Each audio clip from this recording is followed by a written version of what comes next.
Good evening, students. Welcome you all for this fantastic session on obviously accounting day. What we are seeing from is I'm going to revise it quickly. तो 2 दिन से देख रहे हो बेटा, आज मैं वो पूरा रिवाइज करूंगा आपके लिए, so that you should not told you what is bookkeeping and what is accounting. Accounting is something which is very widespread into the entire society. अगर accounting की हम बात करें तो सोसाइटी में बड़ी वाइड स्प्रेड ये चीज है. There is nobody who doesn't use accounting. Everybody uses accounting there. Now you must be saying that what is accounting, sir? So accounting is something which every household, every child and every human being is going to exercise unless and until he is going to Himalaya for salvation and the purpose. So accounting is very widespread. A simple example for all of you. Let's say that you are in Pune, you are outstation. Max of you have taken admission here by coming from different parts of Maharashtra and other parts of India as well. तो अगर आपने तो आपका सब कुछ आप manage करते हैं in the sense that breakfast, lunch, dinner, transportation and various expenses. So let's assume that your day is started with rupees 1000 which is in your pocket and you are going to incur different expenses out of this. आजकल pocket में रखने के बजाय digital wallet में रखे वाला ज्यादा better होता है. So let's say that you are having 1000 rupees in your digital wallet and you started your day with your breakfast. Breakfast is very yummy and it is costing rupees 70. तो breakfast आपने कितने खर्च किया बेटा? सिर्फ 70 रुपए आपने खर्च किए ब्रेकफास्ट के लिए. मैं आपको बता रहा हूं कि what is exactly accounting for all of you. So the first expenditure for the day is your breakfast and that is costing rupees 70. उसके बाद आप obviously एक प्लेस से दूसरे प्लेस गए. You have taken an Uber auto for that and let's say transportation expenses for that cost is rupees 100. So for the day this is your expenditure. बाद में आप ऑटो को दिए, उबर ऑटो किया आपने.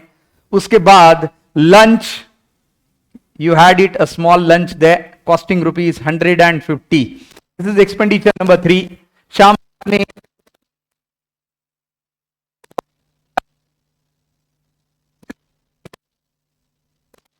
और तो आपका मन नहीं, expenditure my dear for the entire day. तो आपका टोटल हुआ 70 rupees breakfast plus 100 rupees for lunch, 70 for breakfast, 100 for transportation, 150 for lunch and 100 for evening and tea. तो ये सारा टोटल मिला के आपका दिन का एक्सपेंडिचर हुआ है. So let me do the total. 70 plus 100 plus 150 plus 100. So आपका टोटल कितना हुआ? 250, 350 plus 70 that is 420. क्या खर्च किए? आपका बैलेंस कितना था for the day? Opening balance was 100,000 sorry minus खर्च किया 420 and your remaining balance is 680. This is accounting. There is no profit no loss क्योंकि ये इंडिविजुअल अकाउंटिंग है. यही हम अगर say that we are going to start manufacturing, हम ice cream बना के बेचने वाले हैं. तो obviously every business is done for earning. Ice cream के लिए क्या लगेगा? ऑब्वियसली रॉ मटेरियल लगेगा, milk, flavours and essence are required as far as making ice cream is concern. तो ये सारी चीजों के लिए आप खर्च करेंगे. रेफ्रिजरेटर लगेगा आपको आइसक्रीम रखने के लिए, रेफ्रिजरेटर चलाने के लिए लगेगी. You are going to put certain people for distribution of ice cream. You need to pay them salaries and wages for the day. So ये सारे expenses आपके होंगे. So एक business में profit loss होता है. जैसे कि आपने एक scoop of ice cream बनाया 25 रुपए में और बेचा. So what is the making cost until it reaches to the customer is say rupees 25 and you are selling it at rupees 40. आपने बनाया 25 में और बेचा 40 में. तो यहाँ पे प्रॉफिट मार्जिन 15 रुपए का है. अब आप बोलेंगे ये भी अकाउंटिंग है. ये किस तरह की अकाउंटिंग है? Again going to record different kind of paid. जैसे कि आप purchase of raw material, sugar, milk. Raw material का मतलब मिल्क है, यहाँ शुगर है, मिल्क है, है. तो ये सारी चीजें आपने.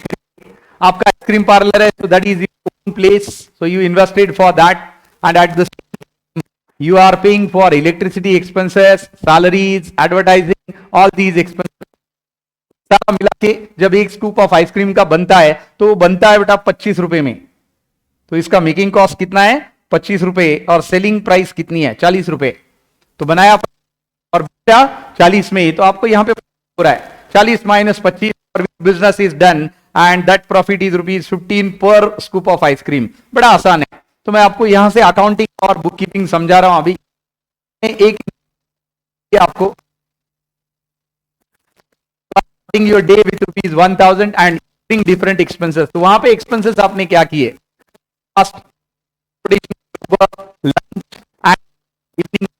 स्नैक्स। तो ये सारा खर्चा हुआ आपका 470 रुपए, सॉरी 420 रुपए, जो आप स्क्रीन पे देख सकते हैं। और आपने दिन की शुरुआत की थी 1000 रुपए के साथ, मतलब आपका क्लोजिंग बैलेंस अब कितना बचेगा। तो यहां पे देख सकते हैं आपका क्लोजिंग बैलेंस 580 रुपए। Here your balance is 580. That is the balance for the day, closing balance for the day, opening balance for the next day. ये आपका closing balance बोल सकते हैं दिन के लिए, ये रहेगा opening balance for next day. अब बिजनेस में यही चीजें हम बात करते हैं। तो यहां पे आपने क्या जॉट डाउन किया, तो आपने जॉट डाउन किया स्टार्टेड योर मैन्युफैक्चरिंग फैसिलिटी, जहां पे आपने आप फैक्ट्री चालू की आइसक्रीम बनाने की। उसके साथ आपने रॉ मटेरियल वेजेस पे किए, सैलरीज पे किए, एक्सपेंसेस पे किए, आप पे कर रहे हो। So all these are nothing but the expenses which you are incurring on daily basis. तो ये सारे एक्सपेंसेस आप लिख रहे कि क्या क्या आपने खर्च किया, क्या आपने परचेस किया। उसी तरह से एक normal life, normal human being भी लिख रहा है कि उसने किया, जैसे कि ब्रेकफास्ट है, उसके साथ ट्रांसपोर्टेशन बाय उबर है, उसके साथ और डिनर है। तो this is nothing but bookkeeping, my dear. So recording the transactions in a systematic manner and obviously in a chronological order. Chronological order का मतलब डेट के हिसाब से 9 जुलाई है, obviously पहले obviously मॉर्निंग, फिर आफ्टरनून, फिर इवनिंग। इसका नीचे ऊपर कर सकते हैं in the same date, but उस डेट का उसी डेट में होना चाहिए। You can not change. 9th का 9th में ही आप रिकॉर्ड कर। This is systematically recording the transaction in the books of accounts is called as book keeping. An art of recording the transaction books of accounts is called as book keeping. मतलब क्या record किया, breakfast 70 रुपए जो यहां पे लिखा है, transportation 100 rupees, lunch 150 and evening snack is 100 rupees. तो ये आपका फॉर, इससे आप आपका करेंगे। बिजनेस ने भी क्या किया, बहुत सारी चीजें की।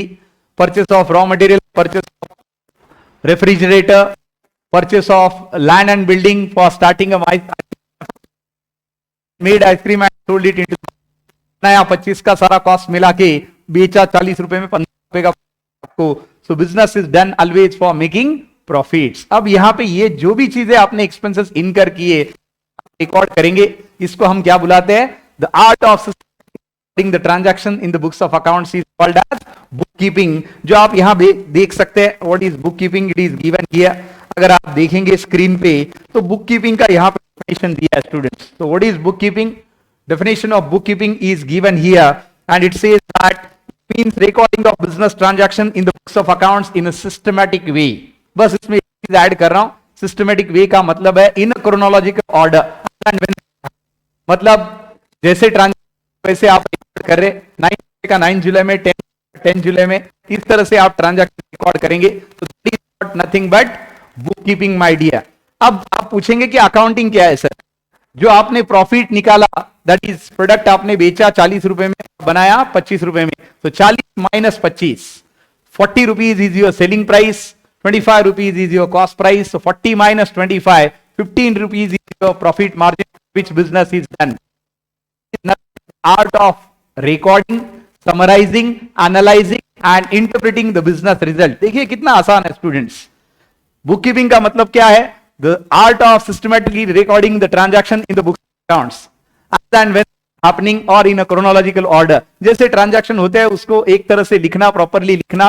ट्रांजैक्शन का मतलब क्या है, every in a business which is measured in terms of money. यहाँ पे देखिए तो हर चीज पैसे में मेजर हो रही है, जैसे कि 70 रुपए का ब्रेकफास्ट है, 100 रुपए का ट्रांसपोर्टेशन है, 150 का लंच है और 100 रुपए का और आपका चाय है। इस तरह हमने पैसे के रिकॉर्ड किया है। उसी तरह से for starting an ice cream manufacturing और ice cream manufacturing facility, what you incurred, you purchased and building, you purchased refrigerator to freeze the ice cream, you purchased raw material, you wages, salaries, electricity expenses, office expenses, और expenses for which you are paying। आपने ice cream का scoop बनाया 25 में, बेचा 40 रुपए में, और आपका 40 माइनस 25 आपका क्या आया, 15 रुपए is your profit, net profit, you can say 50 profit per scoop of ice cream, and that is what accounting might. दो ही चीजें मैं आपको बता रहा हूं, book keeping is nothing but an art of systematically recording the transactions in a chronological order is book keeping. और book keeping का नेक्स्ट स्टेज अकाउंटिंग है, क्योंकि जब तक रिकॉर्ड नहीं करेंगे प्रॉपर्ली तब तक आप प्रॉफिट से निकालेंगे, और प्रॉफिट लॉस निकालने का बड़ा आसान तरीका है, you need to compare cost price with the selling price. हमने आइसक्रीम बनाया 25 रुपए में, बेचा 40 रुपए में, ऑब्वियसली कॉस्ट प्राइस 25 रुपए और सेलिंग प्राइस रुपए हुआ।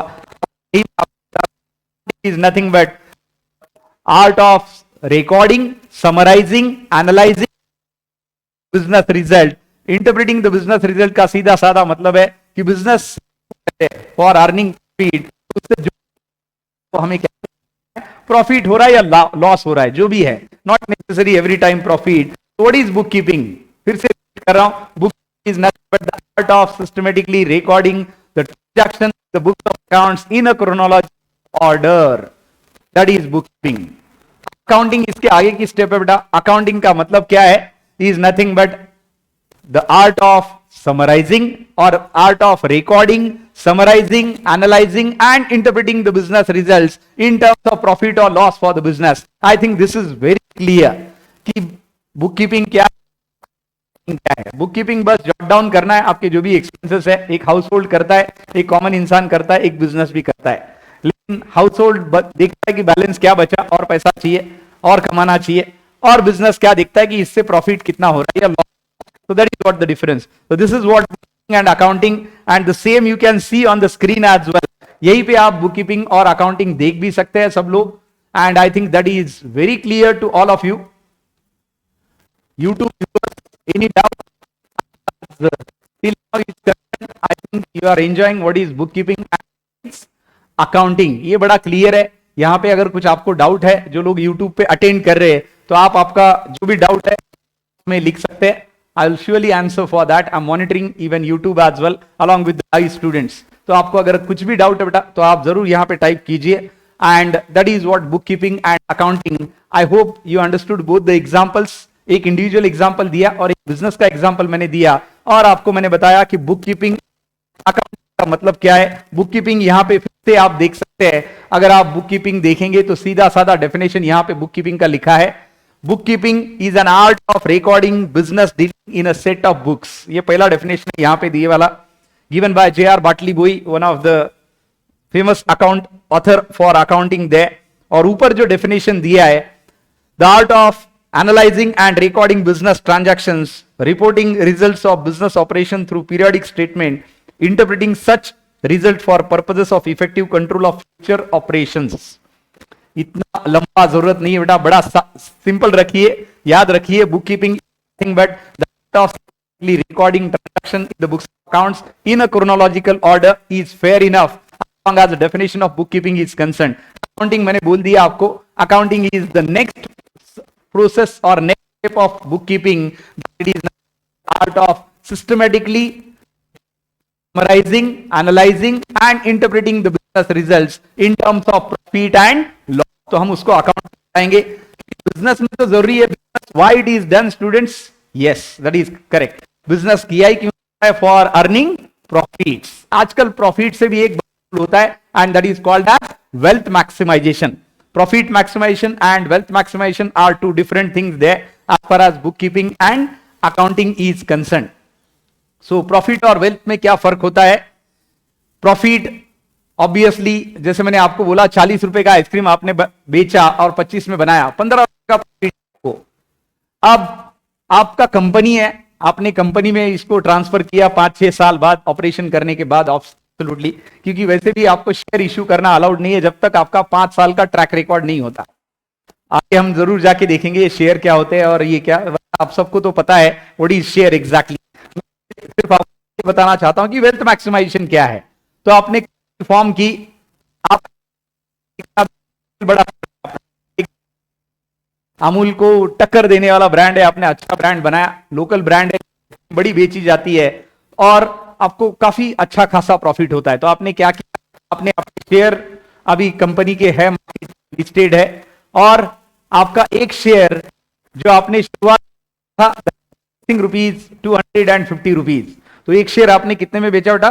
₹250 पर शेयर में, जब आपने शुरुआत की तब। और 5 साल के बाद आज वो शेयर की प्राइस आपकी ₹1200 पर शेयर है। आप बोलेंगे सर ऐसे कैसे हुआ?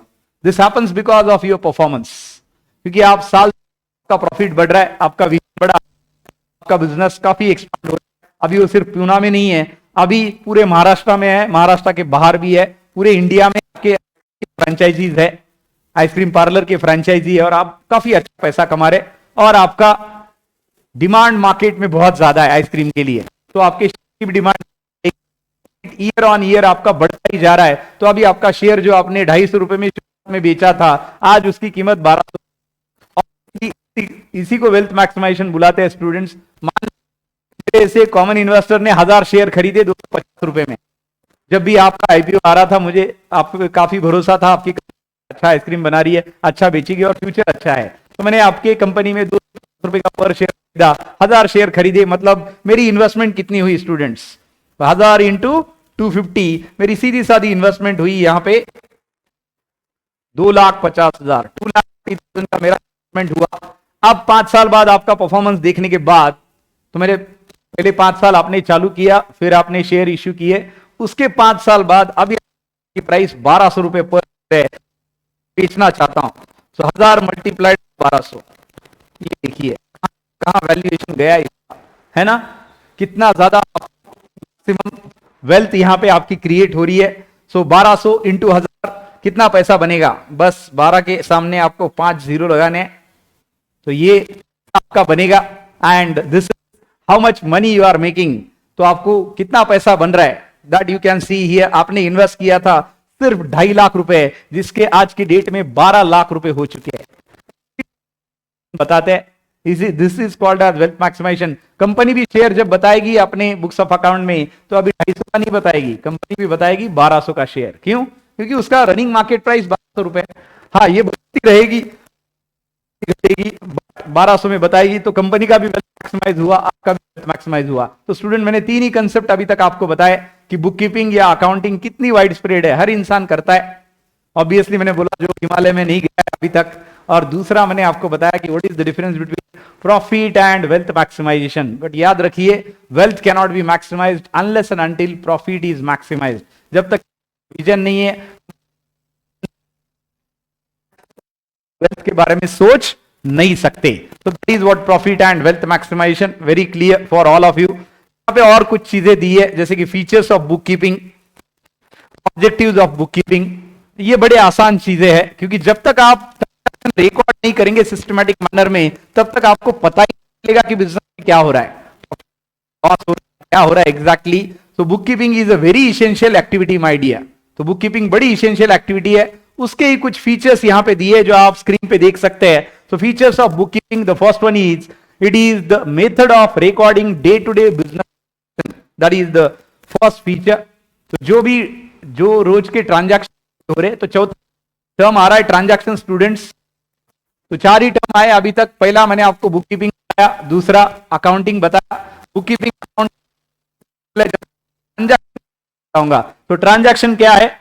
Every activity in business which is money is called as transaction. और उसके साथ मैंने आपको आखिरी टर्म बताया जो बड़े इंपॉर्टेंट है, जो बिजनेस का अल्टीमेट गोल है, that is profit and wealth maximization. So ये 4 टर्म हमने अभी तक देखे। ट्रांजैक्शन फिर से रिपीट करता हूं, every activity expressed in the form of money in a business is called as transaction, like purchase of various land,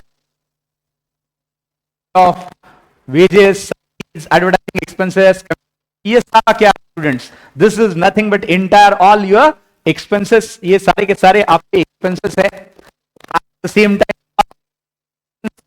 transactions can be in cash और क्रेडिट, कैश में हो सकते हैं, आगे देखने वाले हम। यहां पे पहले खत्म करते हैं फीचर्स क्या है बुक कीपिंग के। It is a method of recording day to day business transaction, आप देख सकते हैं quickly only financial transaction are recorded, very important, सिर्फ फाइनेंशियल ट्रांजैक्शन ही रिकॉर्ड, याद रखिए, क्योंकि books of account doesn't record non monetary transaction. आप बोलेंगे सर नॉन मॉनिटरी ट्रांजैक्शन होते हैं क्या? होते हैं, जैसे कि emotions, at the same time loyalty of an employee or loyalty of, you can say that relationship between boss and matter lot business, एक बिजनेस मैटर करता है कि बॉस में और उनके एम्प्लॉय में अच्छा रिलेशन रहे बिजनेस की ग्रोथ के लिए, तभी बिजनेस करेगा, ग्रो करने का चांस नहीं है। So obviously all these things matters a lot and but these are non monetary, these can not be expressed in terms of money and that is how it says that only financial transactions are recorded. तो आप बोलेंगे non monetary कहां पर record करते हैं, तो उसके लिए और एक अकाउंटिंग की जिसको बोलते हैं एचआरए, इंफोसिस ने इंडिया में उसकी सबसे शुरुआत की थी, human resource accounting. Non record business में records only monetary transaction, that is nothing but the features of book keeping. तीसरा ये all record of period of time which are useful for future references। आप specific period के लिए record कर रहे हैं, एक दिन का, एक हफ्ते का, एक प्रॉफिट लॉस नहीं कर पाए, income is more, if expenses are more than income it will be, if income is more than expenses it will be profit, but for records of transaction regulations। अब आप देखिए ये क्या है, आप बोलेंगे सर ये क्या आप ड्रॉ कर रहे हैं, 0 1 2 3 4 5, क्यों? मैं नंबर को अगर ऐसा लिखना चाहूं, कुछ और तरीके से लिखना चाहूं तो पॉसिबल है क्या? नहीं है। Means these are the fundamental कि 0 इस तरह से दिखता है, 1 इस तरह से दिखता है, 2 दिखता है, 3 इस तरह से दिखता है, सब्जेक्ट उस तरह से अकाउंटिंग में अजम्पशन है, इसलिए फीचर क्या बोल रहा है, रिकॉर्ड ऑफ जो हमें लिखने हैं future, it is an art of recording business scientifically. Scientifically आप रिकॉर्ड कर रहे हैं, साइंटिफिकली का मतलब क्या है? सीधा सा मतलब है जैसे ट्रांजैक्शन हो रहे उसी से रिकॉर्ड करने, जब हो रहे तब रिकॉर्ड करने, सिर्फ मॉनिटरी रिकॉर्ड करने, तो साइंटिफिकली ये वर्ड यूज किया यहाँ पे। ऑब्जेक्ट ऑफ बुक कीपिंग करने से क्या होगा? ऑब्वियसली बुक कीपिंग नहीं करेंगे तो आप जान नहीं अपने ऑर्डर में, क्रोनोलॉजिकल ऑर्डर में, फिर आपको पता कैसे चलेगा कि यू आर इन प्रॉफिट्स और loss. So the objectives are given to keep a complete and accurate record of financial transactions in a systematic and logical manner। जैसे मैंने आपको बताया था, जब तक आप बुक कीपिंग करेंगे नहीं तब तक अकाउंटिंग करने का कोई चांस ही नहीं होता। अगर आपने ट्रांजैक्शन रिकॉर्ड ही नहीं किए तो फिर अकाउंटिंग करने की जरूरत है कि आप लॉस कैलकुलेट करें, इसलिए ये बहुत जरूरी है। Second, all business transactions are to be recorded date wise and account wise, chronological order आपको इसी तरह से रिकॉर्ड करना है। तो this is what the second objective of book keeping is given. Third, book keeping serves a permanent record of loss. सामने आप बताना चाहते हैं कि इतना खर्च किया, इतना खरीदा, इतना बेच, बुक कीपिंग प्रूफ है क्योंकि आपने रिकॉर्ड किया, बड़े that is what it is there. To know the profit और loss out of the business for the financial year, during the financial year, बड़ा इंपॉर्टेंट है, इसीलिए तो किया जाता है। Business is done students, business is done for earning profits, तो आपको प्रॉफिट कमाना है तो बिजनेस आप, that is how to know the profit और loss out of the business for the business during that particular year. Next, to know the total, चलिए चालू करने पड़ेंगे क्योंकि मुझे आपको बताना पड़ेगा कि एसेट क्या होते हैं और लायबिलिटी होते हैं। बस ये दो पॉइंट खत्म करते हैं आगे के, and then will go for basic concepts there. Know the business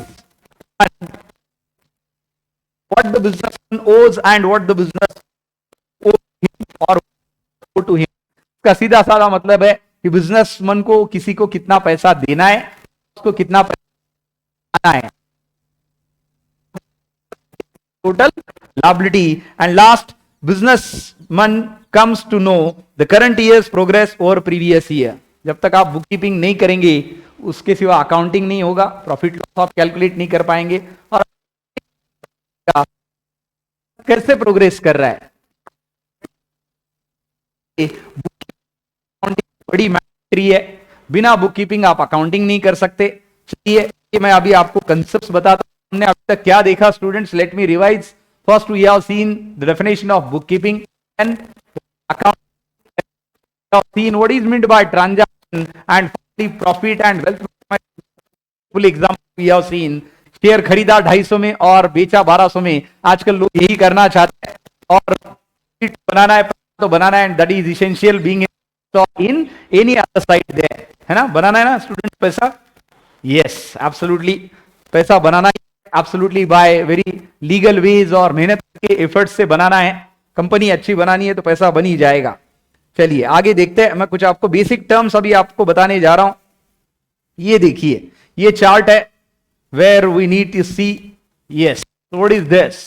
तो फिर से ट्रांजैक्शन से शुरुआत हो रही है। माय ट्रांजैक्शन का मतलब क्या है, सिंपल वर्ड्स में आपको बोला, बुक्स में बहुत कुछ बड़ा बड़ा दिया है, even your notes are given to you quickly.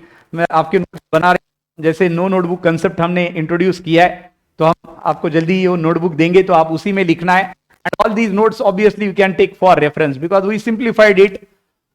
हमारे 20 साल के एक्सपीरियंस से हमने उसको सिंप्लीफाई किया है, ताकि आपको बस टक्स पढ़ने मिले, आपको अच्छा पढ़ने मिले, कम से कम में आपका ज्यादा से ज्यादा आउटपुट आ जाए। इस तरह से ये सारे नोट्स हमने बनाए हैं। तो फर्स्ट इज ट्रांजैक्शन। दो तरह के ट्रांजैक्शन यहाँ पे दिए है, मॉनेटरी और दूसरा नॉन मॉनेटरी। नॉन मॉनेटरी का सीधा मतलब है स्टूडेंट्स की barter, exchange of goods to goods.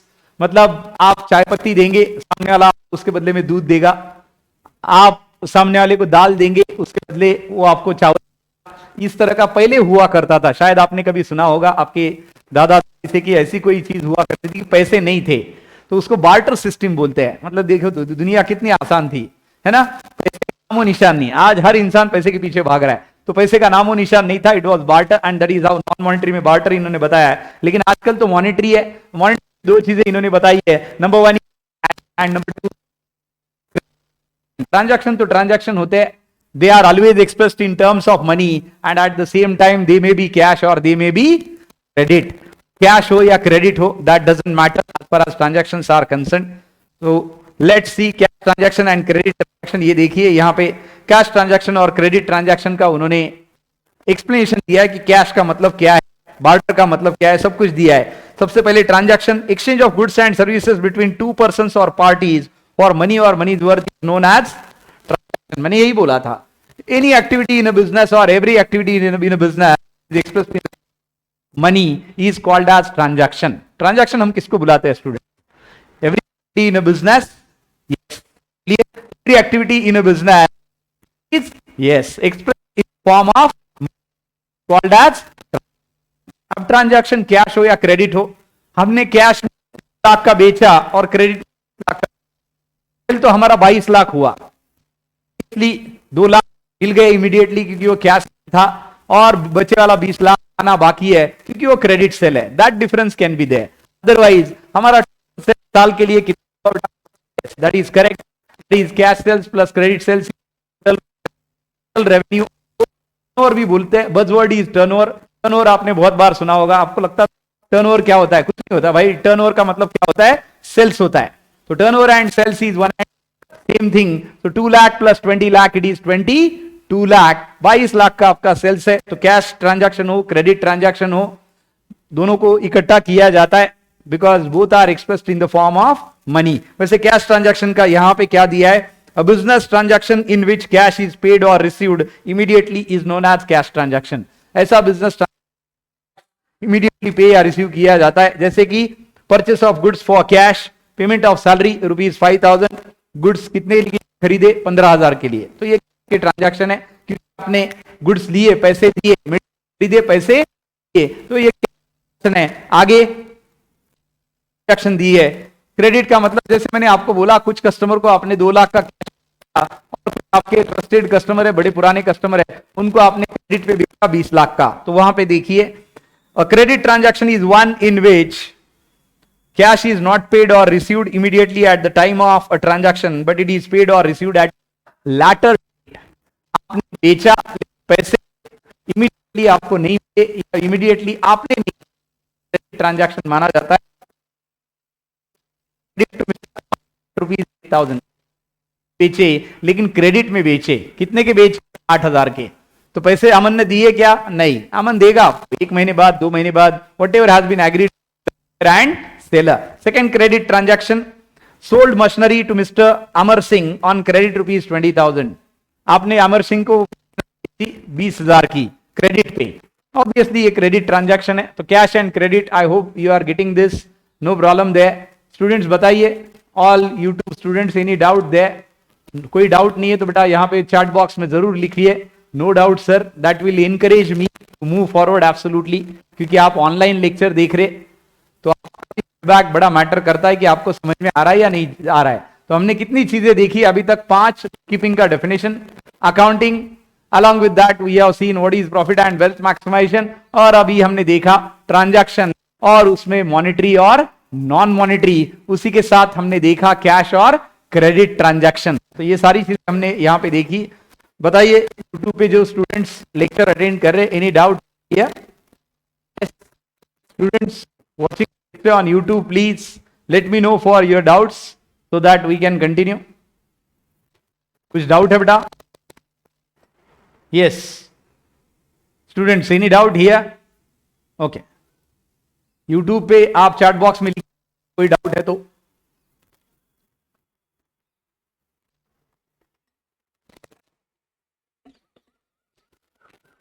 चलो बच्चों आगे चलते हैं, let's see the further terms. तो बड़ी इंपॉर्टेंट टर्म्स है और बड़ी आसान जर्नी है। Going into field is concern, subject is concern, scoring subject है, 100 में से 100 आते हैं। 11th हो, 12th हो, आगे सीए फाउंडेशन हो, इंटर या फिर बीकॉम करे या कुछ भी करे, बेस का पक्का रहना बहुत ज्यादा जरूरी है, मैटर्स अ लॉट। तो आपका बेस पक्का कीजिए। आगे के टर्म्स देखते हैं। Next term which is very important, हम जानबूझ के वही हमारे लिए अब भी रिलेवेंट है। ऑब्वियसली ये सारे टर्म्स हमें लेने, हमें कुछ भी नहीं छोड़ना है, दैट इज फॉर श्योर, लेकिन हमें एक एक टर्म जो रिलेवेंट है। आप बिजनेस जब भी चालू कर, thing which is required to start a business might, that is nothing but the capital. आप देख सकते हैं स्क्रीन पे कैपिटल है यहां पे। And what is capital my dear? Capital is nothing but the amount with which business is started. Capital का सीधा साधा मतलब क्या है? The amount with which business is started, जिसके साथ आपने बिजनेस चालू किया, हम उसको क्या बुलाते हैं? कैपिटल, जो आप स्क्रीन पे देख सकते हैं अभी। So capital is nothing but the initial amount with which business is started. आप बोलेंगे कैपिटल सिर्फ कैश के फॉर्म में ही होता है क्या? तो नहीं, capital can be in the form of cash balance, it can be in the form of bank balance, और it can be in the form of various assets. So capital का definition मैं फिर से आपके लिए रिपीट कर रहा हूं, the amount with which business is started is capital. उसको कैपिटल बोलेंगे। अगली कैपिटल देने की जरूरत ना पड़े, हो सकता है और भी, क्योंकि आप बिजनेस बढ़ाना चाहते हैं, एक्सपांशन करेंगे। एक्सपांशन का मतलब आपका भी एक आउटलेट है, बाद में आपने 10 आउटलेट बनाए। पिज्जा हट आप देखते हैं, कैफे कॉफी डे देखते हैं, है ना, बंधु, ये सारे शोरूम्स है, इनके अलग अलग फ्रेंचाइजी है। एक है क्या? नहीं है। एरिया वाइज इन्होंने अलग अलग फ्रेंचाइजी दे रखा है। ऑब्वियसली बिजनेस चलेगा, ग्रो होगा, एक्सपांड होगा। Obviously that is required that you should have different places there. इसी को एक्सपांशन बुलाते हैं। मतलब ऐसा नहीं कि कैपिटल शुरुआत में ही लगता है, जैसे जैसे बिजनेस बढ़ता जाएगा कैपिटल और लगेगा। हाँ, ये बात और कि आपको प्रॉफिट भी बहुत ज्यादा होगा, तो वो profit you can utilize your capital. और कैपिटल में क्या है? Capital can be contributed in the form of cash balance, can be contributed in the form of bank balance, और in the form of various assets. And what is the definition of capital? Capital is nothing but the initial amount with which business is paid. चलिए लिखिए बेटा, आपको definition लिखना है, because आपका writing practice भी उतना ही मैंडेटरी है, वरना हम सारे नोट्स देंगे, आपका राइटिंग जाएगा। यही तो पढ़ना भी हुआ था, आपका राइटिंग प्रैक्टिस जरूरी है। So write down, give the heading that basic terms in accounting. Yes, write down. क्या देना heading students? Basic terms in accounting लिखिए। The first one is available on your screen and write down. Number one is capital. सबसे पहली term क्या लिखना है? Capital का definition लिखना है। मैं जो बोल रहा हूं वही डेफिनेशन लिखना है, क्योंकि ये सादा सिंपल है, आप आसानी से याद रख सकते, कोई दिक्कत नहीं होगा, पढ़ने में कोई दिक्कत नहीं है। हमें पढ़ना सब कुछ है और उसको सिंप्लीफाई करना है, अपने लैंग्वेज में रखना है, ताकि हम उसको कभी ना भूलें, क्योंकि ये ना भूलने वाली चीज है। वैसे लिखिए capital, the initial amount, if the students attending on YouTube can write down by giving of capital and the broader heading, that is basic concepts in accounting. तो पहला आप लिखेंगे capital, write down the initial amount with which business is started. The initial amount with which business is started is called as capital.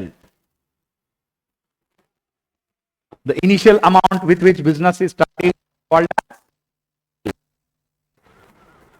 आगे लिखिए बेटा, capital is contributed in the form of, next line, the form of cash balance, bank balance and various assets. Cash balance, bank balance and various assets. यानी capital में contribute कर सकते हैं cash balance, bank balance and various assets. अब आपको immediately question आएगा कि ये सर असेट्स क्या होते हैं। एक सिंपल चीज बताता हूं, इफ समबडी आस्क्स यू कि आपको क्या बनना है, असेट बनेंगे या लायबिलिटी बनेंगे जिंदगी में, इतना तो समझ में आता है किसी को भी कि हमें असेट ही बनना है, लायबिलिटी तो नहीं बनना है। आपको पता नहीं एज ऑफ नाउ कि असेट क्या होते हैं और लायबिलिटी क्या होते हैं। देखते हैं असेट लायबिलिटी क्या होते हैं। हमने क्या लिखा students, capital is the initial amount with which business started, capital is contributed, cash balance, bank balance and various assets. आगे चलते हैं, दूसरा एक टर्म यहां पे ड्राइंग दिया है, फिर देखते हैं असेट का मतलब क्या है और लायबिलिटी का मतलब क्या है। जैसे कि आप यहां पे देख सकते हैं, और थोड़ा एक आगे उन्होंने दिया है, एक्सेस ऑफ असेट्स और liabilities is called as capital. इसको मैं कब, जब आपको असेट लायबिलिटी का डेफिनेशन बताओ बेटा, वरना ये याद रखिए, that is capital is the initial amount with which business is started, it is contributed in the form of cash balance, bank balance and various assets. क्या देखते हैं, जब भी आप बिजनेस चालू कर रहे हैं, let's assume that you invested ₹2 crore for starting a business. 2020 में एक अच्छा बिजनेस चालू किया, कोरोना खत्म होने के बाद 2020 के आखिर 2021 के शुरुआत में, एंड यू इन्वेस्टेड ₹2 करोड़। लेकिन कुछ दिनों में आपको पता चला कि आपके कुछ फैमिली मेंबर को फिर से कोरोना हुआ है और बड़ा आपका मेडिकल हेवी एक्सपेंडिचर लगने वाला है। सारा पैसा तो आपने बिजनेस में डाल दिया, लेकिन अभी आपने आपके मेडिकल ट्रीटमेंट के लिए फैमिली मेंबर्स के लिए 50 लाख विड्रॉ कर लिए। अब ये पर्सनल एक्सपेंडिचर हुआ स्टूडेंट्स, क्यों? Because this is not business expenditure, आज you are withdrawing the money for your personal, for your family. तो 50 लाख की कैपिटल 2 करोड़ नहीं रहा, कैपिटल रहा 1 करोड़ 50 लाख। क्यों? क्योंकि आपने किया 2 करोड़ और आपने आपके पर्सनल यूज के लिए विड्रॉ किया 50 लाख। ये तो विड्रॉ नहीं किया, पर्सनल यूज के लिए किया। तो सीधा साधा मतलब है, the amount which is withdrawn for personal use is called as drawing. अब ये कैश में भी हो सकती है ड्रॉइंग, या फिर जैसे मैं आपको बार बार बोल रहा था कि आपने आइसक्रीम मैन्युफैक्चरिंग पार्लर चालू किया है, आप आइसक्रीम बनाते हैं, रोज घर पे 2 लीटर आइसक्रीम आप ऐसे ही लेके जाते हैं, सब लोग मिल बांट के खाते हैं, मस्त मजा करते हैं, दैट इज व्हाट एवरीडेज टास्क। लेकिन बिजनेस के लिए ये आइसक्रीम को आपको ड्रॉइंग बताना, बिजनेस का आइसक्रीम है जो आप रोज पर्सनल लेके जाते हैं, या तो आप उसके पैसे जमा कीजिए एवरीडे इन बिजनेस, या आप उसको ड्राइंग बताइए। क्यों? वरना तो बिजनेस में फिर हिसाब नहीं लगेगा, और जब तक आप प्रॉपर बुक कीपिंग अकाउंटिंग नहीं करेंगे तो प्रॉफिट लॉस जो भी हो रहा है वो ट्रांसपेरेंट पोजीशन आपको पता नहीं चलेगी। ये जो घर पे आइसक्रीम लेके जाते हैं, इसको आप ड्राइंग बताए। आपने जो 50 लाख की क्यों ना होता हो, लेकिन इट इज ड्राइंग। क्या है? Drawing is nothing but the amount which is withdrawn for personal by. Again, drawing is not necessarily cash, it can be cash or it can be in kind. जो चीज आप बना रहे business में, जैसे कि आप आइसक्रीम बना रहे तो आप आइसक्रीम घर पे बनाते हैं, आप रेफ्रिजरेटर बनाने का बिजनेस है तो आपने 4-5 फ्रिज आपके रिलेटिव में बांट दिए, उसको ड्राइंग बताना पड़ेगा या तो उनसे पैसे लेने पड़ेंगे। As simple as that. क्यों? क्योंकि वरना बिजनेस का हिसाब किताब नहीं लगेगा। बड़ा सिंपल है।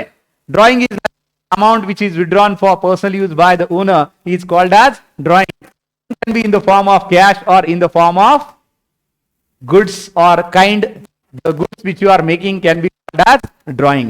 So drawing any expenses which are done for personal use by the owner, personal things by the owner and expenses are paid out of business are called as drawing. अब चलते हैं assets और liability और फिर देखते हैं, उन्होंने एक इक्वेशन यहां पे दिखा है कि capital is equal to assets minus, बाद में इसको देखेंगे। अब उसके पहले हमें देखना है कि असेट का मतलब क्या है और लायबिलिटी का। तो असेट बड़ा सिंपल है, यहां पे उन्होंने असेट को डिफाइन नहीं किया भले, लेकिन मैं आपके लिए असेट को डिफाइन करता हूं। असेट का मतलब क्या है? वैसे assets are what? Assets are student economic resources. Let me repeat for you. पहली कंडीशन क्या है? असेट्स क्या होने चाहिए? असेट्स आर, चलिए जहां पे इन्होंने डेफिनेशन दी है असेट्स का वहां पे लेके चलता हूं आपको, ताकि मैं उनके हिसाब से भी आपको समझा सकूं। ये देखिए बेटा, यहां पे उन्होंने दिया असेट्स, लायबिलिटीज एंड नेटवर्थ। तो हम असेट्स पहले देखते हैं, उनके हिसाब से असेट्स क्या है ये देखने के पहले अब मैं आपको बताता हूं assets are what. Assets are economic resources, that is the first condition. मतलब ये मेरा पेन जिस पे मैं लिख रहा हूं, ये जो राइटिंग पैड है इस पे मैं लिख रहा हूं, ये स्क्रीन जहां पे मैं देख रहा हूं, यूट्यूब पे आप जहां पे देख रहे, वहां पे मेरे लिए सारी सिस्टम यहां पे लगी है। ये सारा सिस्टम असेट्स है। किसका है? परसेप्ट एकेडमिक, सीए विनोद रेड्डी का, क्योंकि उन्होंने ये सारा सेटअप बनाया, उनका ये सेटअप है। These are the assets which are economic resources which are owned and possessed either by an individual or by the business and sale value in the market. तो तीन चीजें असेट के लिए बहुत जरूरी है। पहली चीज क्या है? Assets are economic resources number one which are owned and possessed, मतलब ये अपने खुद के होने चाहिए। जैसे मैंने बोला, भले ही ये मैं यूज कर रहा हूं यहां पे, लेकिन ओनरशिप किसका है? परसेप्ट एकेडमी का है, मेरा नहीं है। सो ये असेट्स परसेप्ट एकेडमी के है। और तीसरी कंडीशन क्या है बेटा? Which has a resale value in the market. Obviously कुछ भी बेचने जाए, ये पेन, ये आईपैड या फिर ये सारा सेटअप, इसका अपना मार्केट वैल्यू है। बेचने जाएंगे तो जरूर मार्केट वैल्यू है। So obviously assets are what my dear? Assets are economic resources which are owned and possessed by the business and has a resale value in the market। ये बड़ा simple definition है। और asset क्या है? आपका laptop, आपका college का bag, आपकी बाइक, आपकी कार, आपका घर, all these are nothing but your assets। even your pen, your mobile, ये सारे आपके असेट है। क्यों? क्योंकि ये इकोनॉमिक रिसोर्सेस है, ये owned and possessed by you है, इनका रीसेल वैल्यू भी है। कम ज्यादा हो that is another part, but assets are economic resources which are owned and possessed and has a resale value in the market। उसको हम बोलते हैं कैश। कैश कैश है आपकी है, तो आप वॉलेट में पैसा है, गूगल पे, फोन पे, अमेजॉन पे, ऑब्वियसली ये आपका एसेट है, क्योंकि ये कैश इन हैंड और दूसरा हुआ कैश एट। और क्या एसेट हो सकता है? If you land and building you are having at the same time, if you are having a car, if you are having a bike, ये सारे आपके assets है। आपका लैपटॉप है, all these are assets। so students याद रखिए, assets are economic resources which are owned and have value market। मैं अभी asset के बाइफिकेशन में नहीं जाऊंगा, मैं पहले asset बता रहा हूं आपको, तो आपको asset समझ में आया। asset होने के लिए तीन कंडीशन सेटिस्फाई करनी पड़ती है। asset, it should be a economic resource, it should be owned and possessed by your own and it has resale value. जैसे मैंने बोला, ये सारा पूरा सेटअप परसेप्ट एकेडमी का है। नीचे एक अच्छी BMW जा रही है, मैंने क्या बात है, क्या BMW है, लेकिन मेरी नहीं है। वो असेट जरूर है, लेकिन किसकी है? ऑब्वियसली जो ओनर है, जो चला रहा है उसकी है। That is not my asset. तो असेट के लिए ये तीनों कंडीशन बड़ी इंपॉर्टेंट है बेटा।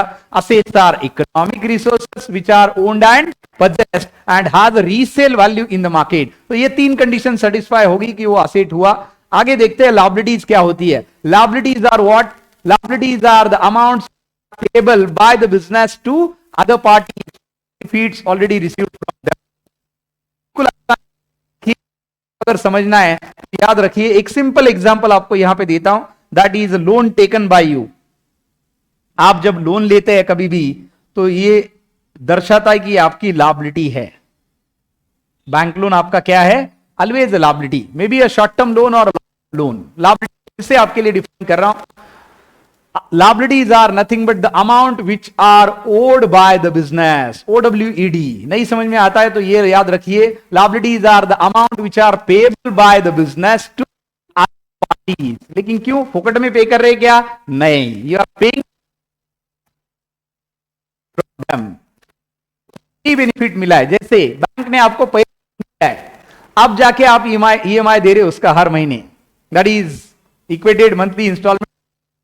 बहुत फुल फॉर्म नहीं पता होता स्टूडेंट्स, बहुत लोगों को लगता है ये इक्वल मंथली इंस्टॉलमेंट है. नहीं, का फुल फॉर्म क्या बेटा? It is, yes, say along with me, it is equated monthly instalment. तो इसको क्या बुलाते हैं? Equated monthly instalment. आगे देखेंगे इक्वेटेड क्यों बोलते हैं और कैसे होता है. याद रखिए, इक्वल इंस्टॉलमेंट नहीं है, इक्वेटेड है, और इसका बड़ा अलग से मीनिंग है, टेक्निकल मीनिंग है. तो मैं आपको बता रहा था कि liabilities are nothing but the amount which are owed by the business to other parties. Owed by the business मतलब payable by the business to other parties. क्यों पे करेंगे? क्यों? Because benefits have already been received from them in the past. उनसे आपको पहले ही benefit मिला है, उसके बदले में आप पे कर रहे हो उनको. जैसे कि लोन लिया आपने बैंक से, तो अभी EMI पे करना तो बनता है, तो आप पे कर रहे हैं. तो that is what it is a liability. Bank loan एक सबसे आसान तरीका है लायबिलिटी को समझने का.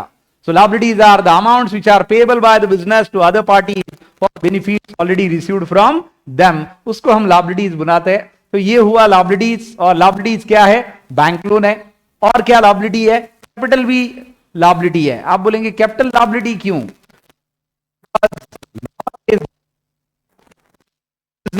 And owner legal personal expenses account में बताना मत, और बिजनेस एक्सपेंसेस पर्सनल में मत बताना. बिजनेस बुक्स ऑफ अकाउंट बताइए, personal expenses books of account. In the eyes of law, owner and business are two separate legal entities. In the eyes of law, owner and business are separate legal entities. Whatever owner gives to the business, owner is liable to pay paid back to the business, and whatever business or whatever owner withdraws, owner is liable to pay it back to the business. अगर owner ने risk ली, पैसा डाला, capital invest किया, तो profit कमाना पड़ेगा, और obviously business देगा किसको? ओनर को वापस. अब वैसे तो बिजनेस आर्टिफिशियल एंटिटी है बेटा, बिजनेस ऐसी कोई चीज नहीं है, लेकिन लगाएगा, रिस्क लेगा, और ऑब्वियसली उस पे प्रॉफिट कमा के खुद ही निकाल लेगा. But law is that in the eyes of law, owner and business are two separate. Whatever owner gives to the business, business is liable to pay it back to the owner, and whatever owner draws for personal use, obviously owner is liable to drawing. जैसे drawing discuss किया था. अब चलते हैं वो equation देखने जो मैंने बोला कि इक्वेशन बाद में देखेंगे. I hope you are getting what is meant by assets and what is by liability. Asset का बताया, असेट के एग्जांपल बताए, 3 ही असेट के एग्जांपल बताए, और मैंने तीसरा एग्जांपल आपको क्या बताया वहां पे, दैट आई जस्ट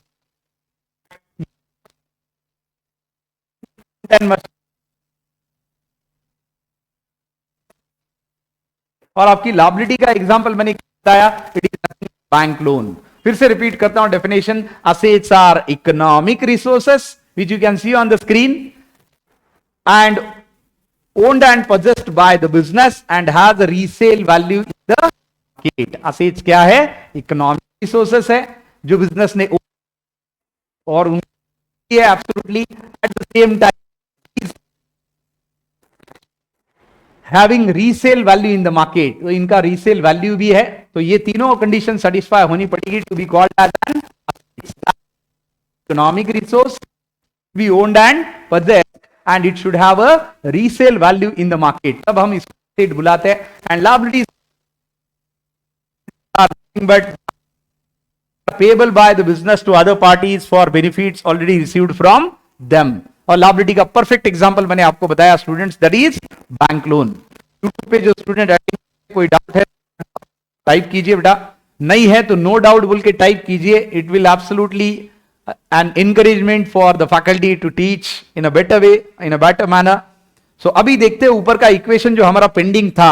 ऊपर इक्वेशन आप देख सकते हैं, यहां पे दिया है, क्या दिया था इक्वेशन, ये देखिए बेटा, यहां पे कैपिटल में इक्वेशन दिया है, capital is equal to assets minus liabilities. बड़ा सिंपल है, जैसे capital is equal to assets minus liabilities. अब दो तरह की लायबिलिटीज होती है बिजनेस में, एक होती है इंटरनल और दूसरी होती है एक्सटर्नल। अब आप बोलेंगे इंटरनल लायबिलिटी क्या है, तो इंटरनल लायबिलिटी आपका कैपिटल है, क्योंकि बीइंग ओनर आपने ये पैसा इन्वेस्ट किया है। So capital is internal liability plus bank loan is external liability. ये आपने बाहर के लोगों से बारो किया है, पैसा लिया है, तो कैपिटल आपका इंटरनल हुआ, बैंक लोन आपका एक्सटर्नल हुआ, और ये दोनों मिला के आपके बनेंगे असेट्स। क्यों? क्योंकि आपने ये पैसा डाल के क्या लिया, तो बिजनेस के लिए आपने असेट खरीदे। कौन से असेट खरीदे? ऑब्वियसली आपने land and building, plant and machinery, furniture and fixture, motor car, ऐसे असेट खरीदे होंगे जो बिजनेस चलाने के लिए काम में आते हैं। तो यहां पे मैंने थोड़ा सा इसको अलग फॉर्म में पुट किया, जो आप स्क्रीन पे देख सकते हैं। यहां पे लिखा है capital is equal to assets minus liabilities. मैंने लिखा internal liability is equal to, obviously side बदल मैथमेटिक्स के हिसाब से, तो जो प्लस था वो माइनस में हो जाएगा, और फिर ऑब्वियसली इक्वेशन बनेगा capital is equal to assets minus liabilities. ये लायबिलिटी आप इसको बुला सकते हैं एक्सटर्नल लायबिलिटीज। क्यों? क्योंकि बैंक दिया which is the external party to the business, it is not from the business, whereas capital which you contribute nothing but contributed from your own. इसलिए कैपिटल बेटा इंटरनल, बैंक लोन जो है वो external liability है, क्योंकि ये बाहर की है। कैपिटल आपने खुद होके डाला है, वॉलंटरीली आपने पैसा वहां पे इन्वेस्ट किया है, आपको उसमें से प्रॉफिट आए। Business started, what is the aim of starting a business students? Yes please, एक बिजनेस क्यों शुरू करते हैं? Yes, is absolutely right, profit maximisation, correct. दूसरा ऑब्जेक्टिव उसका भी सुपीरियर है, वेल्थ मैक्सिमाइजेशन, प्रॉफिट और वेल्थ कमाने बिजनेस चालू किया जाता है। और यहां पे देखिए capital is a liability of the business as this by the business enterprise to the owner at the time. Capital को लायबिलिटी बोलते हैं, क्योंकि आप बिजनेस बंद करेंगे कभी तो जाके आगे, अगर बंद कर पड़े, भगवान अच्छा चालू जो किया है आपने भी बंद ना हो, आपके पीढ़ियों दर पीढ़ियों ये आगे चला जाए, they should enjoy profit out of that. India जैसे 140 करोड़ 150 करोड़ की है, वहां पे जॉब करना is never a feasible option. Business establish ऐसी अच्छी बात नहीं है। नेचुरली बिजनेस चालू करना, उसमें बड़े एफर्ट्स उसमें देना पड़ता है, अपना कुछ डिस्टिंग्विश अलग से बनाना पड़ता है, तब जाके बिजनेस चलता है। तो ऐसे ही चलता है, इतना आसान बिजनेस चलाना नहीं है।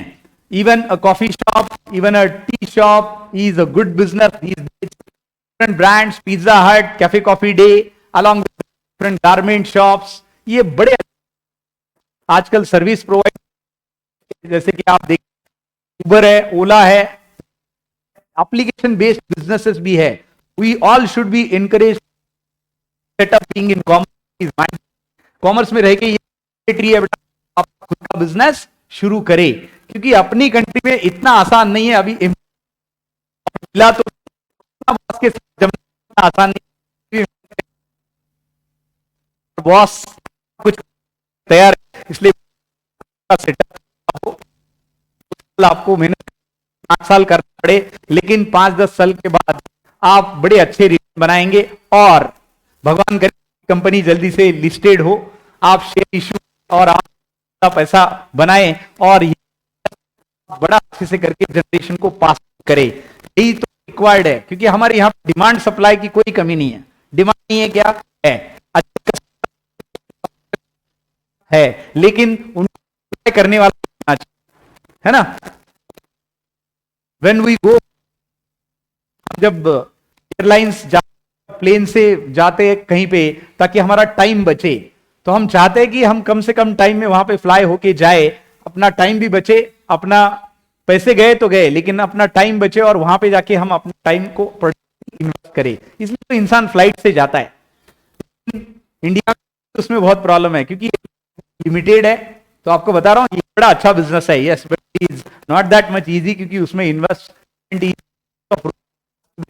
ऑपरेशनल बड़ा इफिशिएंसी होना और बहुत सारे रूल्स है उसमें। लेकिन कोई बिजनेस करना डिफिकल्टी नहीं अगर आपने ठान लिया। तो यहां पे आप देख सकते हैं ये इक्वेशन मैंने आपको बताया, माइनस लायबिलिटी, आप लिख सकते internal liability plus external liability is equal to total assets. यहां तक हमने देखा, बताइए अगले। अभी इंटरेस्टिंगली हमें देखना है व्हाट इज द डिफरेंस और what is the बाइफिकेशन for assets and liability. आगे चलते हैं, और ड्राइंग हमने देखा, और याद रखिए to be acted from capital, को जो ड्राइंग यूज किया है वो देना पड़ेगा या फिर आपको उसको कैपिटल में करना पड़ेगा। That is very matter, the drawing which you have withdrawn from the business for personal use, or else you have to give back that amount back to the business so that the capital amount will be same। जैसे कि मैंने आपको बोला 2 करोड़ का आपका capital आपने invest किया, 50 लाख आपने आपके पर्सनल मेडिकल एक्सपेंस निकाल दिए, 50 दिए, मे बी 1 महीने बाद 2 महीने फिर से 2 लाख 2 करोड़ हो जाएगा। आप उसको कैपिटल में से माइनस कीजिए अगर आपको देना नहीं हो रहा है तो, क्योंकि आपका कैपिटल तो उतने से माइनस करना पड़ेगा, क्योंकि कैपिटल अभी 1.5 करोड़ ही बचा है। तो that is the reality students, so this is what always reduces capital। here drawing is the amount which is withdrawn for personal use by, and drawing always reduces capital, and capital is equal to total of assets और external liability, जो equation मैंने आपको बताया। और इसी equation के साथ आगे to see the various forms of assets and liabilities. तो चलते हैं और देखते हैं कि अलग अलग असेट और लायबिलिटीज क्या होते हैं। ये देखिए, असेट पे हम आए थे, असेट हमने देखा which are owned and possessed and has a resale value in the market. अब असेट का एक सिंपल बाइफिकेशन है जो मैं आपको बताता हूं। तो ये मैं सारा इरेज कर रहा हूं, आई hope you have all these things. Capital का लिखा था बेटा, सेकेंड ड्राइंग क्विकली फटाफट लिखिए, ये चीजें लिखना भी बहुत जरूरी है। तो पहला हमने कैपिटल देखा, अब हम ड्राइंग लिखते हैं। Write down drawing is amount which is withdrawn for, yes that is drawing is amount which is personal use by the owner. Drawing amount which is personal use by the owner. आगे drawing can be in the form or in the form of goods. Drawing can be in the form or in the form of goods. Last one always reduces capital.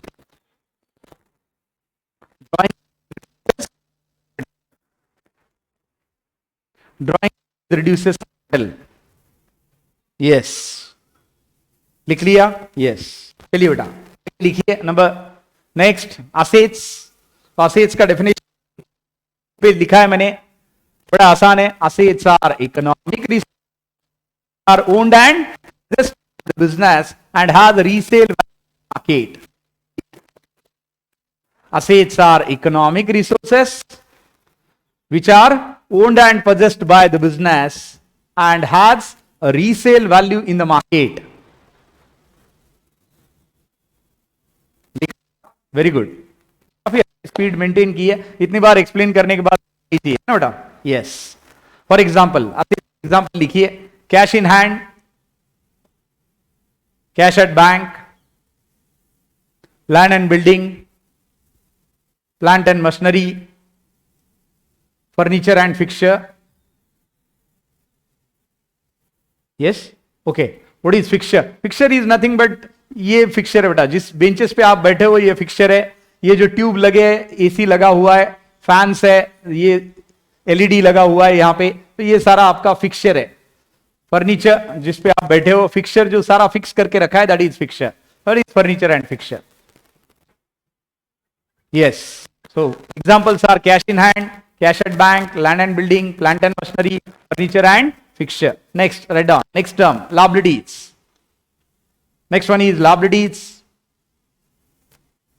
Liabilities are, write down, liabilities are the amounts which are payable by the business to other parties.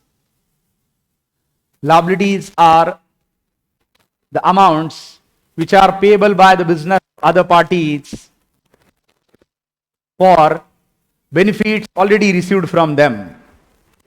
For benefits already received from them. Yes. What is the example? एक ही example दिया है of now, rather दो दिए.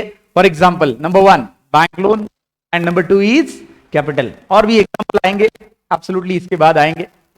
अभी हम देखने वाले बड़ा important bifurcation in terms of various types of assets and various types of liability. पहले चलते हैं असेट की तरफ. हम फेवरेट एरिया है, everybody wants to be an asset, isn't it. चलिए बेटा असेट्स देखते हैं. तो मैं ये जरा इसको हटा देता हूं यहां से, because I need the space here to write it down. चलिए असेट्स का बाइफरकेशन वैसे इन्होंने करके दिया है, हम भी कर लेते हैं इनके साथ. तो असेट्स आप कैटेगराइज कर सकते हैं दो अलग अलग चीजों में. Number 1 is tangible assets and another one is intangible assets. So the bifurcation of assets I'm doing here for your convenience. मैं आपका असेट का बाइफरकेशन करता हूं on the basis of tangibility. तो पहला क्या है बेटा? टेंजिबल असेट्स मैं डिफाइन करूंगा, don't worry. And second is intangible assets. बड़ा आसान है समझना इसको. तो this is the bifurcation of assets on the basis of term, on the basis of tangibility. Sorry. तो टेंजिबल असेट्स का मतलब क्या है?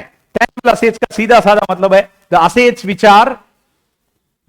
which are visible, the assets which can be seen and touched. ऐसे असेट जिनको हम छू सकते हैं, देख सकते हैं, उसको हम टेंजिबल असेट्स बुलाते हैं. जैसे कि 500 का नोट आप जेब से निकाल के उसको छू सकते हैं, महसूस कर सकते हैं कि हाँ ये असेट है ना. आपके वॉलेट में जो भी पैसा पड़ा है वो भी आपका असेट है. बट ये कैसे असेट है बेटा? These are all tangible assets. Tangible assets का सीधा साधा मतलब है assets which can be seen and touched are called as tangible assets. Examples: cash in hand, cash at bank, land and building, plant and machinery, furniture and fixture, motor vehicles. All these are tangible assets. क्यों? क्योंकि ये हम देख सकते हैं, छू सकते हैं, इसलिए ये tangible assets है. अब आपका क्वेश्चन है, yes, that is correct. What is intangible asset? Intangible assets are nothing but the assets which cannot be seen and touched, but which can be felt. ऐसे assets जा सकते हैं, महसूस किए जा सकते हैं. जैसे कि मैं अगर कुछ लोगों के नाम लूंगा तो आपको लगेगा कि यस इनका रेपुटेशन तो बहुत तगड़ा है. जैसे कि महेंद्र सिंह धोनी है ना, रोहित शर्मा, तो आपको लगेगा बड़ा अच्छा रेपुटेशन है ना. Reliance Industries Limited, Tata Consultancy Services, these are very good businesses and serving the nations as well. और मैंने अगर ऐसा नाम लिया बीच में तो किंगफिशर, विजय माल्या, तो आप बोलेंगे नहीं, this is not a good asset, isn't it. Rather, this is, you can say that यहां पे reputation अच्छा नहीं है. तो ये intangible asset है, the asset which cannot be seen and touched. जैसे कि मैंने पहले 4 नाम लिए थे, आपको लगा yes ये अच्छे हैं, इसका reputation अच्छा है, तो इसको हम क्या बुलाते हैं स्टूडेंट्स? अकाउंट्स में गुडविल. गुडविल का मतलब क्या है? The value of monetary reputation of a business. क्योंकि intangible asset के एग्जाम्पल क्या है? Goodwill, patent, copyright and trademark. मैं चारों आपको समझाता हूं, डोंट वरी अबाउट इट. तो गुडविल मैंने आपको अभी बताया, गुडविल का मतलब क्या है? Value of monetary reputation of a business. Goodwill का मतलब क्या बेटा? The value of monetary reputation of a business. शायद इन्होंने यहां पर दिया है, तो मैं यहां पे भी बता देता हूं कि गुडविल का मतलब क्या है. तो हम क्या डिस्कस कर रहे? Tangible assets and intangible assets. Intangible assets में मैं आपको एग्जांपल बता रहा हूं. टेंजिबल तो आपको समझ गया. The assets which can be seen and touched are called as tangible assets. Cash in hand, cash at bank, land and building, plant and machinery, furniture and fixture, motor vehicles. These tangible assets हुए बेटा आपके. Intangible assets क्या हुए? The assets which cannot be seen, which can be felt, like goodwill, patent, copyright, trademark. उसमें से goodwill यहाँ पे explain किया है. Goodwill मैं फिर से आपको बता रहा हूं आपके convenience के लिए. Goodwill is simply the value of monetary reputation of a business. जैसे कि Reliance Industries Limited, Nestle, Maggi अगर नाम लू तो लगता है कि या क्या ब्रांड है ना. Dettol, these are very good brands. Along with that, if I say Parle G, Britannia, ये अच्छे ब्रांड्स है, ये ब्रांड्स है, इनके नाम है बेटा, इसी को ट्रेडमार्क बोला जाता है. तो मैं चारों मतलब क्या है, goodwill is nothing but the value of monetary reputation of a business. And obviously ये तभी एनकैश होगा इसको बेचने जाएंगे तो, वरना तब तक तो बस ऐसी बात. मैं अगर मेरा कुछ ब्रांड है उसको बेचने जाऊं, सामने वाला बोलेगा मैं 4,000 करोड़ देता हूं, दूसरा बोलेगा नहीं मैं 6,000 देता हूं. एक्चुअल वैल्यू इसकी कब डिसाइड होगी बेटा, जब मैं इसको एक्चुअली बेचूंगा और मुझे उससे जितना पैसा होगा, that is the value of the brand, that is the value of the goodwill which I am encashing from that particular business. और याद रखिए बेटा, ये इंटेंजिबल असेट का वैल्यूएशन टेंजिबल से भी ज्यादा होता है. जस्ट एग्जांपल, कल अगर मैगी अगर बोल रहा है कि we are going to sell the brand Maggi, Nestle अगर बोल रहा है, नेस्ले कंपनी, नेस्ले अगर मैगी बेचेगा तो कितने लोग खरीदना चाहेंगे, ब्रांड है, ऑब्वियसली बहुत सारे लोग लाइन में रहेंगे, तो असेट का वैल्यूएशन ज्यादा नहीं मांगेंगे. लेकिन इंटेंजिबल असेट जो उनका है, जो ब्रांड की, बहुत ज्यादा टाइम्स मांगेंगे as compare to your tangible asset. Difference, intangible asset का वैल्यूएशन बहुत ज्यादा होता है. गुडविल देखते हैं, goodwill is the value of monetary reputation of a business. आगे इन्होंने दो चीजें यहां पे गुडविल के बारे में दी है. Goodwill is the reputation of business expressed in terms of money. यही डेफिनेशन मैंने आपको बताया जो इन पे है. Second, goodwill is an intangible asset. ये दोनों चीजें मैंने आपको बताई है. डेफिनेशन में बोलना क्या है, goodwill may be described as the aggregate of those intangible attributes of a business which contributes to its superior earning capacity. बड़ा अच्छा दिया है, कोई प्रॉब्लम नहीं है, लेकिन हमारे लिए इतना, goodwill is the value of monetary reputation of a business and it is an intangible asset as of now. बाकी का आप जरूर पढ़िए. गुडविल बहुत मैटर करता है बेटा. एक सादा एग्जांपल आपको बोलता हूं, मैगी है और इप्पी ने बहुत ट्राई किया था बीच में मार्केट शेयर, क्या बीच में मैगी के बारे में कुछ न्यूज आई थी, एसोसिएशन जो है उन्होंने कुछ था, तब ज्यादा ऐड की और इप्पी को लगा कि अब तो मार्केट उनका है. तो हुआ क्या, very short span of time Maggi has proved the point, Maggi has been back. का शेयर तब सीधा 14-15 हजार से लेके 6,000 तक छलांग मार के नीचे गया था बेटा. का क्लियरेंस हुआ, फिर से वो से बढ़ के 14,000 हुआ और से वारे नारे 1000 के आसपास है Nestle. So that is what the reputation of a business. And the goodwill क्या है, value of monetary reputation of a business. At the same time, it is an intangible asset. और 3 मैंने intangible asset आपको बोले, जो यही पे आपको एक्सप्लेन कर देता हूं. तो मैंने यहां पे अभी जो आपको बोला बार बार मैगी, तो मैगी ट्रेडमार्क. मैगी क्या है, ब्रांड है, ट्रेडमार्क है. कल मैं नूडल्स बना के मैगी के नाम से नहीं बेच सकता, बना के नूडल्स जरूर बेच सकता हूं, but I have to give some other names. I have given Maggie as a name, can file a court case. क्यों? क्योंकि मैं उनका नाम यूज कर रहा हूं, जो उनके पास रजिस्टर्ड है, तो उसको ट्रेडमार्क बुलाते हैं. क्या बुलाते हैं उसको, trademark. So another intangible asset apart from goodwill, यहीं पे लिख देता हूं बेटा, goodwill. Next intangible asset is trademark. उसके बाद कॉपीराइट्स. ट्रेडमार्क समझ में आया क्या students? Trademark nothing but the brand which is given a name, जैसे कि PNG है, चितड़े बंधु है, अलग अलग ब्रांड्स, TCS, इन्फो है, विप्रो है ना, ब्रांड्स नाम हम use, it is already registered with the government of India and we should permission. तो इसे हम ट्रेडमार्क बुलाते हैं. Maggi, Parle G, Britannia, Dettol, all these are brands. Copyrights क्या है, बाहुबली. देखो आपको लगा अभी मूवी की बात कर रहा हूं तो कुछ इंटरेस्टिंग होगा ना. बाहुबली 1 and 2, कटप्पा ने बाहुबली को क्यों मारा, और that was the question when Baahubali 2 was in making.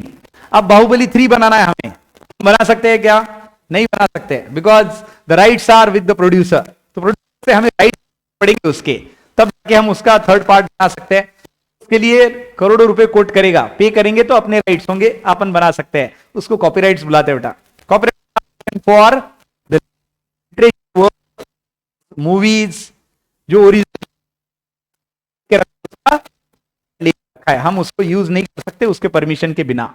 तो ये कॉपीराइट बाहुबली का एक बेस्ट एग्जांपल है. आजकल हर मूवी का पार्ट 2 आता है, पार्ट 3 आता है, इजंट इट, लेकिन वो हम नहीं बना सकते.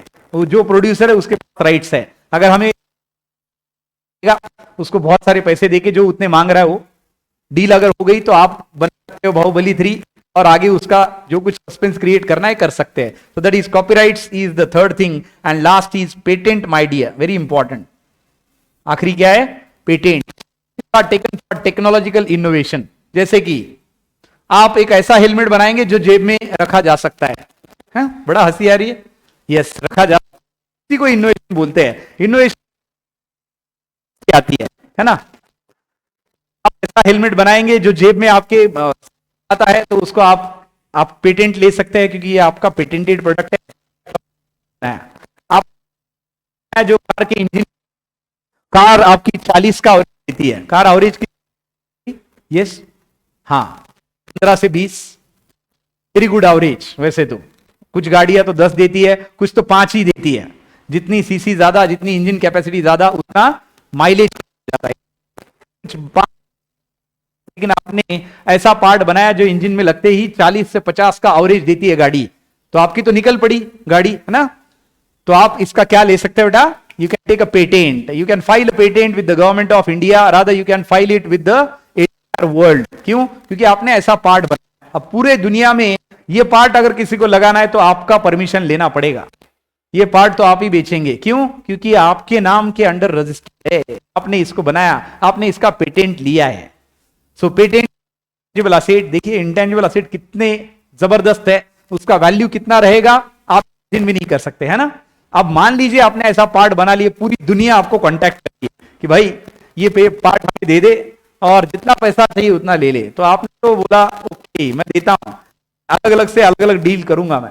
मारुति सुजुकी अलग डील, हुंडई अलग डील, फोर्ड मोटर्स अलग डील, बीएमडब्ल्यू अलग डील, है ना. तो आपने ये अलग अलग डील चालू की, करोड़ों रुपया आ रहा आपको अभी. क्यों? पेटेंट आपके पास है. ये पार्ट अगर लगाना है तो आपसे परमिशन लेनी पड़ेगी, आपको पैसा देना पड़ेगा. So that is what patent my dear. So ये 4 इंटेंजिबल असेट मैंने आपको बोले. पहला goodwill, that is value of monetary of a business. दूसरा trademark, Maggi, Parle G, Britannia. तीसरा कॉपीराइट्स, बाहुबली के राइट्स आप ले सकते हैं, बाहुबली आप बना सकते हैं. और चौथा that is nothing but the patents. Patents are taken my dear for technological innovation और इन्वेंशंस. देखा जाए तो पेटेंट सिर्फ और सिर्फ इन्वेंशन के लिए लिए जाते हैं. स्टूडेंट्स याद रखिए. तो मैंने बाइफरकेशन आपको बता दिया. टेंजिबल असेट्स और इंटेंजिबल असेट्स हमने देखा.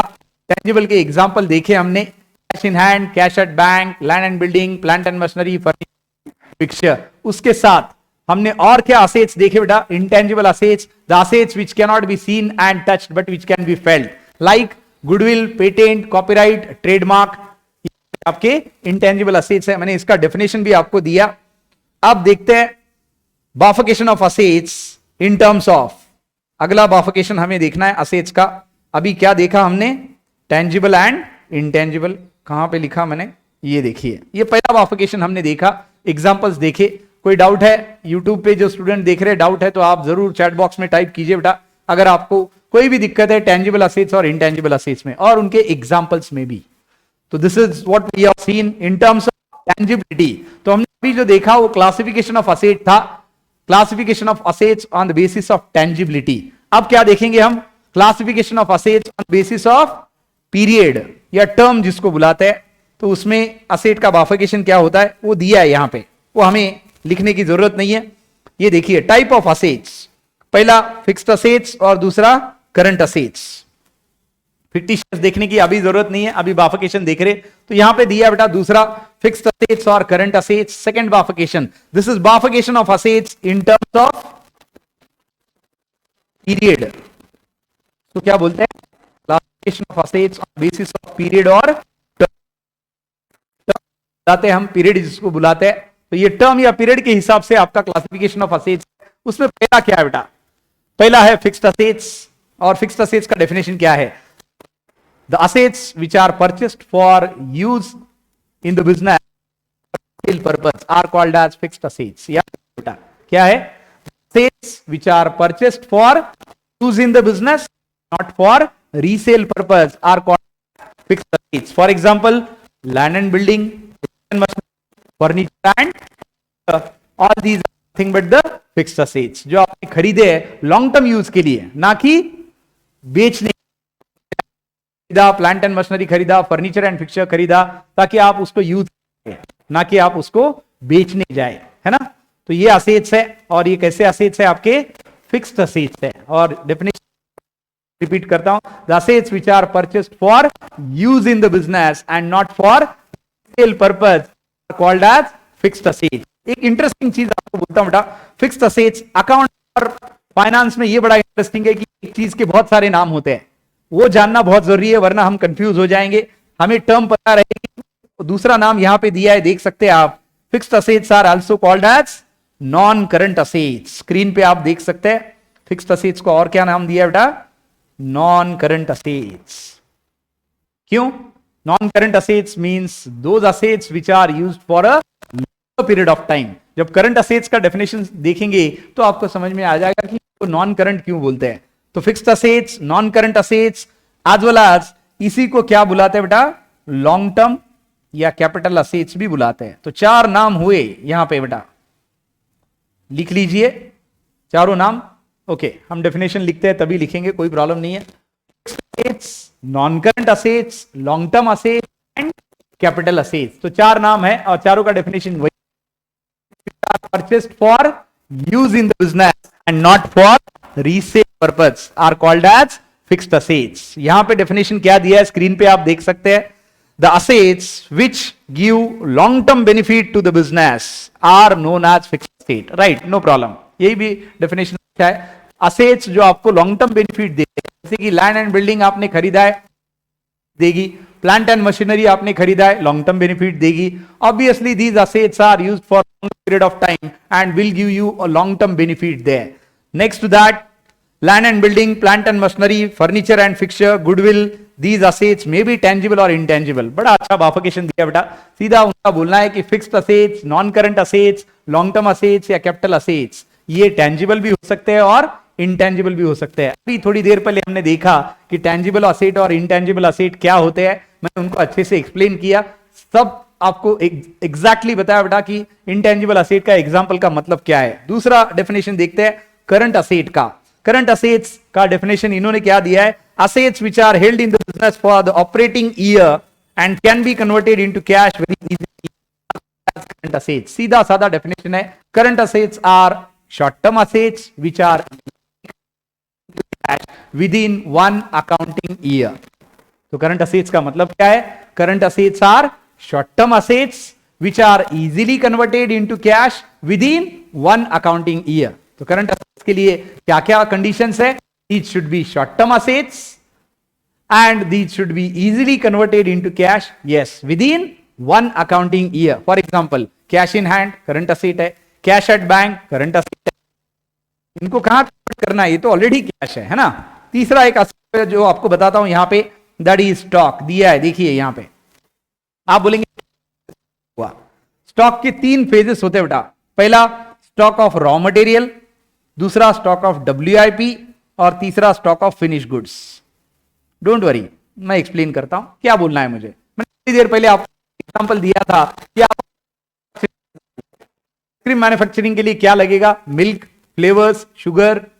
अब ये तो आपने खरीदा मटेरियल, अब आपको आइसक्रीम बनाना है, तो इसका आपने एक प्रोपोर्शन में लिया और इसको प्रोपोर्शन में लेके इसको आपने बनाया और कहां पे रखा, रेफ्रिजरेटर में। आइसक्रीम बना क्या, नहीं, लेकिन रॉ मटेरियल है क्या, क्या हुआ अभी, now it is my dear WIP, work in progress. क्यों, 2 घंटे 3 घंटे उसको डीप रेफ्रिजरेटर में रखना पड़ेगा, तब वो आइसक्रीम बनेगा। तब तक उसको रॉ मटेरियल बुला सकते हैं क्या, अब उसमें से दूध अलग निकालो, शुगर अलग निकालो, क्यों, मिक्स कर दिया। पहले ये स्टॉक ऑफ रॉ मटेरियल था, अब क्या है, WIP का मतलब क्या बेटा, वर्क इन प्रोग्रेस। ना वो रॉ मटेरियल है ना वो आइसक्रीम है। अभी रॉ मटेरियल बोलने के लिए पार्ट अलग नहीं निकाल सकते, आइसक्रीम बोलने के लिए अभी तक आइसक्रीम नहीं है, 2 घंटे बाद निकालो, 2.5 घंटे बाद निकालो, तब अब ये फिनिश प्रोडक्ट है। अब इसको हम क्या बुलाएंगे, फिनिश गुड्स। तो स्टॉक याद रखिए, stock of raw material, stock WIP and stock of finish goods. लेकिन इसमें से भी एक साल कन्वर्ट हो ही जाएगा, है ना। आइसक्रीम बनने टाइम लगेगा, 4 घंटे, 6 घंटे, 1 दिन, जो भी प्रोसेस है, कितने लगाएंगे आप, ज्यादा रॉ मटेरियल लगाएंगे तो वो current assets are those assets which are used easily converted into cash in one accounting year. Current assets का definition क्या है? The assets which are short term and easily converted into one accounting year are called as current assets. For example, cash in hand, cash at bank and stock. तो ये assets का bifurcation है my dear. Assets का bifurcation क्या क्या देखा हमने? Tangible assets and intangible assets on the basis of tangibility. और बाद में हमने देखा assets का bifurcation current assets and non current assets. Current asset को ही short term assets हम बुलाते हैं और current asset definition क्या? The assets which cash within one accounting year are called as current assets, and non assets, assets which are purchased for use in the business and not for resale purpose are called as fixed assets, non current assets, capital assets and long term assets. ये सारा बोल सकते हैं बेटा. और example क्या है? Land and building, plant and machinery, these are nothing but the examples of fixed assets.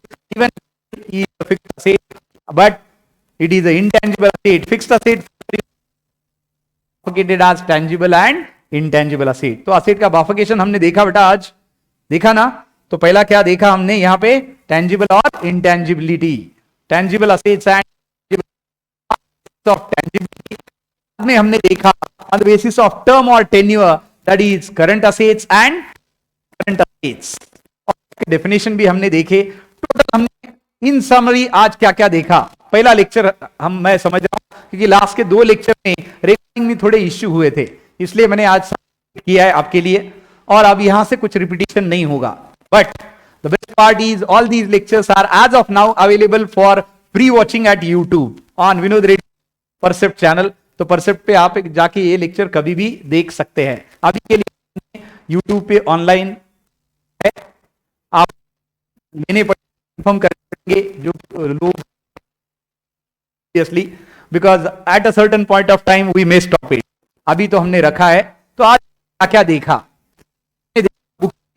है ना, उसके बाद अकाउंटिंग, उसके बाद what is profit maximisation, what is transaction. We have seen the definition of capital, और उसमें एक इक्वेशन आया, capital is equal to internal liabilities is capital, internal liability बुलाते हैं, capital plus liabilities equal to assets. ऐसा equation हमने बनाया, उसी के साथ हमने ड्राइंग को डिफाइन किया. उसके बाद हमने देखा असेट्स का मतलब, असेट्स का मतलब क्या होता है, क्या क्या असेट्स होते हैं, लायबिलिटीज का मतलब क्या क्या होता है, क्या लायबिलिटीज होते हैं. तो लायबिलिटीज के 2 एग्जांपल मैंने दिए, एक बैंक लोन और दूसरा कैपिटल. असेट्स का हमने मतलब देखा, assets are economic resource which are owned and possessed and has a resale value. उसी के साथ हमने liabilities का definition देखा, the amounts which are payable by the business to other parties for benefits already received from them. Amount which is owed by the business to other parties liabilities. Capital ये दिया, और हमने assets का buffer in terms of tangibility, tangible assets और application हमने देखा, that is current assets and non current. Non current assets को ही हम लॉन्ग टर्म कैपिटल असेट्स बुलाते हैं या फिक्स्ड असेट्स बुलाते हैं, और करंट असेट को हम शॉर्ट टर्म असेट्स बुलाते हैं. सो ये आज के लेक्चर में हमने पूरा देखा. I hope you are enjoying this particular lecture. कुछ हमने देखा, यूट्यूब पे जो लोग देख रहे हैं, any doubt there? I can almost 58 people are watching on YouTube there, and absolutely they must be enjoying. This is the opportunity given by and CA Vinod Reddy sir to watch these lectures and make your fundamentals very clear. मैं फिर से repeat कर रहा हूं बेटा, अपन commerce के बच्चे हमें जॉब नहीं करना है, हमें का करना है ना, हमें का बिजनेस बनाना है, का एंटरप्राइज बनाना है, हमें वेंचर बनाना है. भले थोड़ा अच्छी बात है, क्यों? Because we are a huge population but we are skilled population. हमने ठाना और अगर हमने डिटरमाइंड होके कर लिया तो ये चीजें कोई बड़ी बात नहीं है. आज के लेक्चर में कोई डाउट है तो आप पूछ सकते हैं, I hope you enjoyed this particular lecture.